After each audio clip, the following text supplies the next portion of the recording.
प्रार्थना फाउंडेशन व सेवादायी social foundation आयोजित तिसऱ्या कृतिशील तरुणाई शिबिराचे उद्घाटन मोरवंची येथे पार पडले। या शिबिराच्या उद्घाटनाप्रसंगी प्रमुख पाहुणे म्हणून सोलापूरचे पोलीस आयुक्त एम राजकुमार, त्यांच्या पत्नी रम्या कन्नन या उपस्थित होत्या। दीप प्रज्वलन करून कार्यक्रमाची सुरुवात करण्यात आली। तरुणांनी भरपूर अभ्यास करावा, अपयश आले म्हणून नैराश्यात न जाता प्रत्येक संकटांचा सामना करत जिद्दीने यश मिळवावे असा संदेश पोलीस आयुक्त एम राजकुमार यांनी उपस्थित तरुणाईला दिला। प्रार्थना फाउंडेशनचे कार्य हे समाजाला दिशा देणारे आहे। समाजातील वंचित, गरजू, वृद्ध व मुलांना आधार देऊन त्यांना सक्षम बनवण्याचे कार्य संस्था करत आहे। संस्थेच्या माध्यमातून असेच समाजहिताचे कार्य घडत राहावे अशी सदिच्छा त्यांनी व्यक्त केली।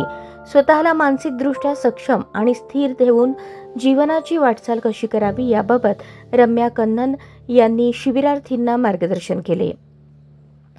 तरुणाईमध्ये सामाजिक भान निर्माण करण्यासाठी व त्यांचा व्यक्तिमत्व विकास व्हावा आणि त्यातून एक समाजभान जपणारी सक्षम पिढी निर्माण व्हावी यासाठी कृतिशील तरुणाई शिबिराचे आयोजन केले आहे।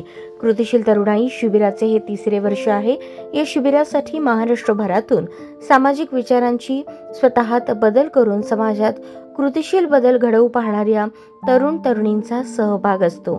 शिबिराच्या उद्घाटनाप्रसंगी प्रार्थना फाउंडेशनच्या अनुमोहिते, प्रसाद मोहिते, शुभम मिसाळ, सेवादायी सोशल फाउंडेशनचे विष्णू भोसले, साहिल तुपे आदी मान्यवर उपस्थित होते।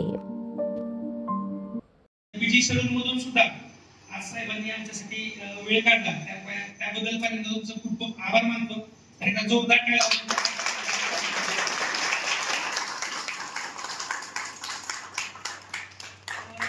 साहेबांच्या भेटीचं असं निमित्त होतं की सोलापूरमध्ये बाबासाहेब आंबेडकरांच्या जयंतीनिमित्त पुरस्कार सोहळा होता आणि त्याच्यामध्ये साहेबांच्या हस्ते मला पुरस्कार होता आणि त्यावेळेस मग मी बोलताना बऱ्यापैकी संस्थेची माहिती देण्याचा प्रयत्न केला होता आणि त्यावेळेस अगर हमारे मेंटल में थोड़ा लो फील होते हैं, एक महीने से पता नहीं क्यों पर थोड़ा लो फील कर रहे हैं, थोड़ा डिप्रेसिव फील कर रहे हैं, खाना अच्छा नहीं लग रहा है, नींद बराबर नहीं हो रहा है, तो फिर उसके लिए प्रोफेशनल को रीच आउट करने के लिए बहुत शेम है, बहुत टैबू है सोसाइटी में, तो उसको ब्रेक करने के लिए हम काम करते हैं।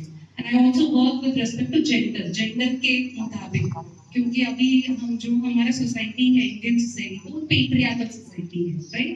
एंड ये पेट्रियार्कल सोसाइटी विमेन को भी उतना ही अफेक्ट करता है जितना मर्द को अफेक्ट करता है। हम मेन को ये बोलते हैं कि नहीं, आप मर्द हो, आपको रोना अलग नहीं है, आपको स्ट्रॉन्ग बनना है कभी भी। तो इसकी वजह से उनको